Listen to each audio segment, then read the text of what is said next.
Hi friends, இன்றைக்கி Sunday special என்ன செய்கிறோன்னு பார்த்தீங்கன்னா, இன்றைக்கி வந்து மட்டன் பிரியாணி செய்ய போகிறோம். ஸோ அதுக்காக தான் எல்லாமே ப்ரிப்பேர் பண்ணிகிட்ருக்கேன். இங்கே பாருங்கள், மட்டன் வந்து வாஷ் பண்ணி எடுத்திருக்கேன். அதுக்கப்புறம் பார்த்தீங்கன்னா புதினா இந்த மாதிரி இலையிலையாக எடுத்து வச்சுருக்கேன். அதுக்கப்புறம் கொத்தமல்லி ஒரு பாதி கட் பண்ணி எடுத்திருக்கேன். அதுக்கப்புறம் பார்த்தீங்கன்னா ஒரு 6 தக்காளி நல்லா பொடிசாக கட் பண்ணி எடுத்திருக்கேன். வெங்காயம் ஒரு 5 வெங்காயம் பொடிசாக கட் பண்ணி எடுத்திருக்கேன். ஒரு 4 பச்சை மிளகா கட் பண்ணி எடுத்திருக்கேன். இஞ்சி பூண்டு பேஸ்ட்டு பார்த்தீங்கன்னா நான் வந்து வீட்டிலே தான் ரெடி பண்ணுறேன். ஸோ வெளியே வந்து பேக்கெட்டில் வந்து வாங்க மாட்டேன். குழந்தைங்களும் சாப்பிட்றதுனால நான் வீட்டிலே ரெடி பண்ணிடுவேன். இப்போ வந்து நம்ம பிரியாணி செய்கிறதுக்காக எல்லாமே ரெடி பண்ணிடலாம். ஸோ ஃபஸ்ட்டு வந்து இஞ்சி பூண்டு பேஸ்ட் வந்து அரைச்சி எடுத்துக்கலாம்.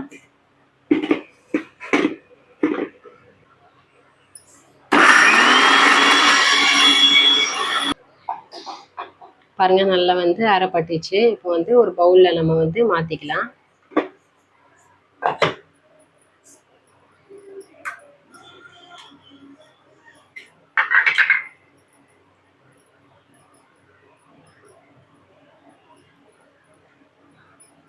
ஓகே, ஒரு பவுலில் மாற்றியாச்சு. இப்போ வந்து நம்ம ஸ்டவ் ஆன் பண்ணிக்கலாம். குக்கர் நல்லா சூடாகட்டும். அதுக்கப்புறம் நம்ம வந்து ஆயில் ஊற்றிக்கலாம். இப்போ வந்து குக்கர் வந்து நல்லா சூடாயிடுச்சு. இந்த டைமில் வந்து தேவையான அளவு ஆயில் ஊற்றிக்கோங்க. இப்போ வந்து ஆயில் நல்லா சூடாயிடுச்சு. இந்த டைமில் வந்து நம்ம கரம் மசாலா ஐட்டம்ஸ் எல்லாம் சேர்த்துடலாம். கல்பாசி கொஞ்சமாக, 2 பட்டை துண்டு, ஒரு இலை பிரிஞ்சி இலை, 2 ஏலக்காய், அன்னாச்சி பூ 1, ஜாதி பத்திரி கொஞ்சமாக, அதுக்கப்புறம் 2 லவங்கம்.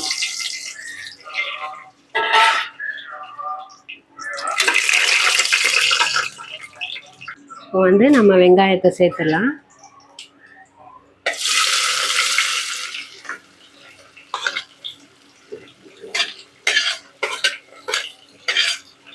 வெங்காயம் சேர்த்ததுக்கப்புறம் நல்லா இந்த மாதிரி வதக்கிக்கோங்க. கொஞ்சம் நல்ல ப்ரௌன் கலரில் வர அளவுக்கு நல்லா வதக்கிக்கோங்க. நீங்கள் வந்து வெங்காயம் வதக்கும் போது கொஞ்சமாக உப்பு சேர்த்துக்கோங்க, சீக்கிரமாக வதங்கிடும்.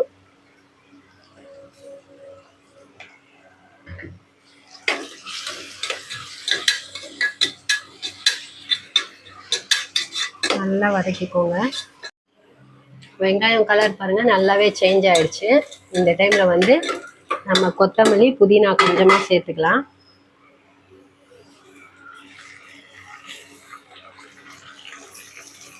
இந்த டைமில் சேர்த்திங்கன்னா நல்லா வாசமாக இருக்கும். அதனால தான் நம்ம வந்து இந்த டைமில் சேர்க்குறோம்.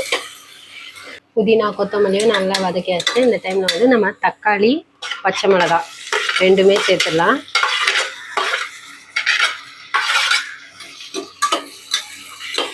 இப்போ வந்து தக்காளி வந்து நல்லா மசிஞ்சு வர அளவுக்கு நல்லா வதக்கிக்கோங்க.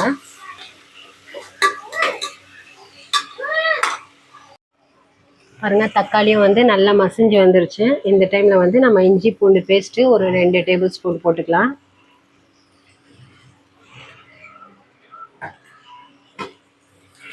போட்ட அப்புறம் நல்லா வதக்கிக்கோங்க.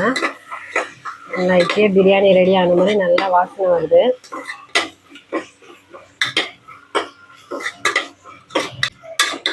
ஒரு 5 நிமிஷம் அப்படியே விட்டுருங்க. இப்போ வந்து இஞ்சி பூண்டு பேஸ்ட்டு போட்டு நல்லா வதக்கியாச்சு. இந்த டைமில் வந்து நம்ம மட்டன் ஆட் பண்ணிடலாம்.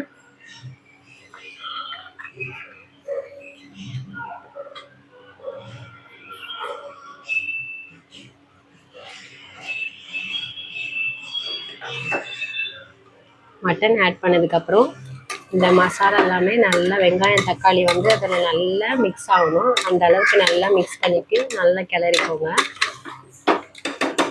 ஒரு 5 நிமிஷம் அப்படியே விட்டுருங்க.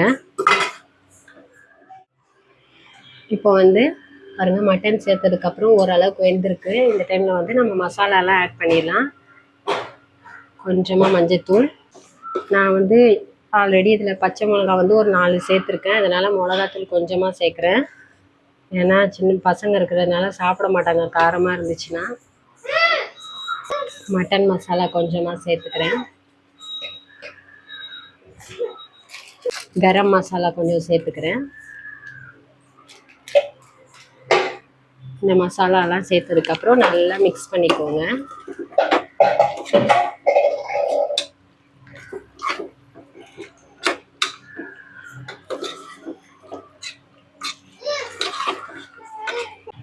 பார்த்தீங்களா, கறியில் வந்து நல்லா ஊறிடுது இந்த மசாலா. இதுதான் நல்லா டேஸ்ட்டாக இருக்கும்.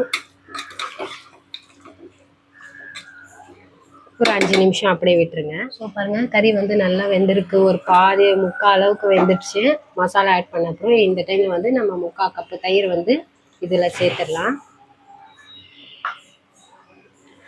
சேர்த்ததுக்கப்புறம் நல்லா மிக்ஸ் பண்ணிக்கோங்க. ஸோ நீங்கள் தயிரும் சேர்த்திங்கன்னா நல்லா டேஸ்ட்டு கொடுக்கும்.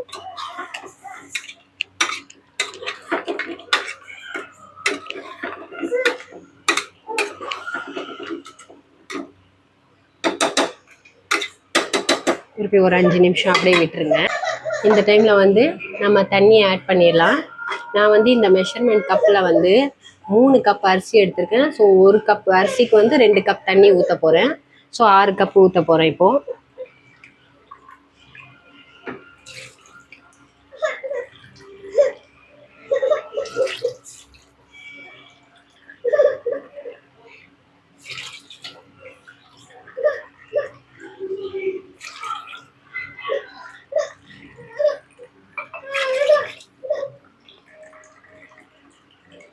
ஸோ 6 கப் தண்ணி நம்ம வந்து ஊற்றியாச்சு.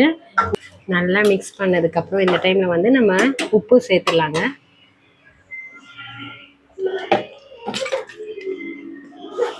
ஸோ தேவையான அளவு உப்பு சேர்த்துக்கோங்க.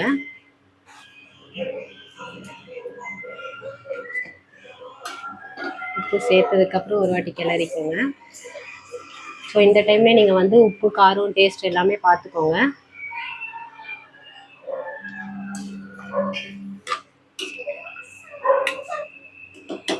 ஒரு 10 நிமிஷம் கழிச்சிட்டு நம்ம அரிசி சேர்த்துக்கலாம். இந்த டைமில் வந்து நம்ம ரைஸ் சேர்த்துடலாம்.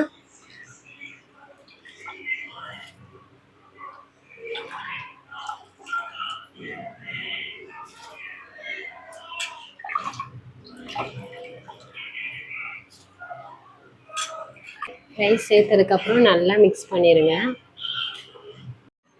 இந்த டைமில் வந்து நம்ம குக்கர் மூடி வச்சுட்டு ஒரு 3 விசில் வர அளவுக்கு எடுத்துக்கலாம்.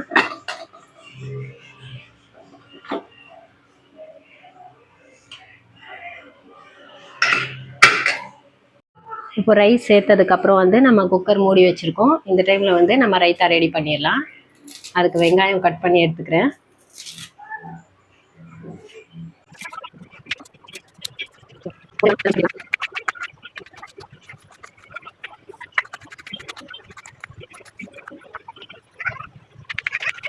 பாருங்கள், வெங்காயம் வந்து நல்லா பொடிசாக கட் பண்ணி எடுத்தாச்சு. இப்போ வந்து ஒரே ஒரு பச்சை மிளகாய் வந்து நல்லா பொடிசாக கட் பண்ணி எடுத்துக்கலாம்.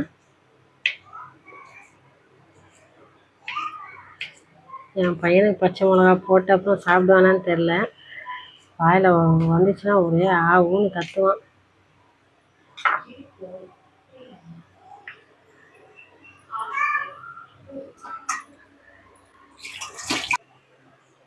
இப்போ வந்து ஒரு பவுலில் வந்து இந்த பொடிசாக கட் பண்ணி வச்சுருக்கிற வெங்காயம், பச்சை மிளகாய் சேர்த்துடலாம். சேர்த்ததுக்கப்புறம் தயிரும் இதிலே சேர்த்துடலாம்.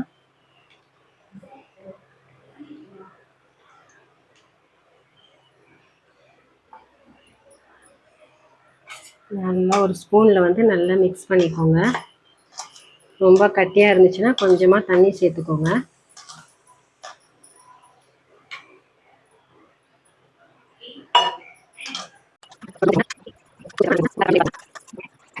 பார்த்தீங்களா, ரைத்தா வந்து சூப்பராக ரெடி ஆயிடுச்சு.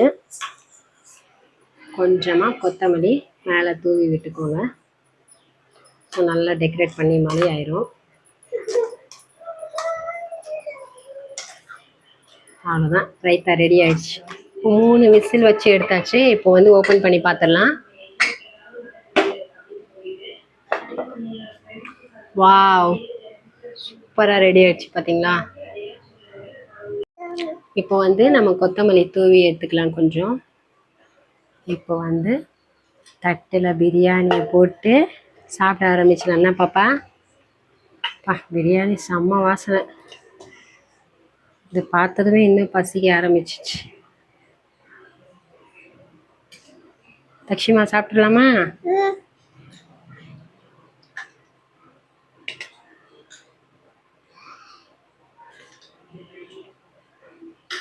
வாங்க. வாங்க சாப்பிடலாமா? ஓகே, இப்போ மட்டன் பிரியாணி சாப்பிட்டு பார்த்தலாம் எப்படி இருக்குதுன்ட்டு. செம்ம சூடு.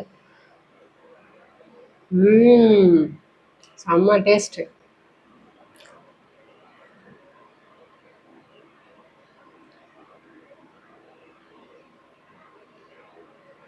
கறியும் நல்லா வெந்துருச்சுமா, சூடாக இருக்கு.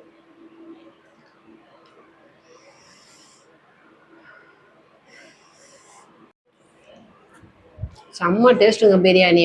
இன்னைக்கு நம்ம வந்து மட்டன் பிரியாணி எப்படி செய்யறதுன்னு பார்த்தோம். இந்த வீடியோ உங்களுக்கு பிடிச்சிருந்தா லைக் பண்ணுங்க, ஷேர் பண்ணுங்க, கமெண்ட் பண்ணுங்க, மறக்காம சப்ஸ்கிரைப் பண்ணுங்க. அடுத்த வீடியோவில் பார்க்கலாம். பாய்.